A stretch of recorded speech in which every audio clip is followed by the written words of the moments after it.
তাহলে F equal to কত আইতাছে কোসে G M M by R square, এটা আইতাছে ফোর্স।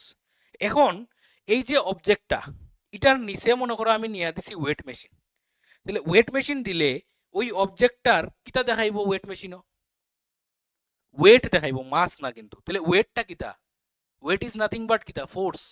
জানি নি জিনিসটা, আমি এটি বুঝাইছিলাম তো জিনিসগুলা, যে মনে করো আমি আজকে আমার ওয়েট মেজার করতাম, আমার হাতের মনে করো ওয়েট মেজার করতাম, আমি মনে করো আমার হাতটারে ওয়েট মেশিনের উপরে রাখলাম, দেখাইলো 1 কেজি, আমি ওই হাত দিয়ে আবার জাতা দিছি, তাহলে কিতা হইব 2 3 4 হইব, তার মানে কিতা ফোর্স দিতেছি। আসলে আমরা যে ওয়েট মেজার করি, it is nothing but the force we are giving or the earth is pulling us. Earth যে ফোর্সে আমরা পুল করতেছে ওইটা আমরা হিসাব করতেছি। তোমার মাস আলাদা, ওয়েট আলাদা, ঠিক আছে নি, কইছিলাম না এই জিনিসটি। তাহলে হ্যাঁ, কারণ মুনের মধ্যে ফোর্সটা কম, আজকে মনে করো তোমার মাস হইছে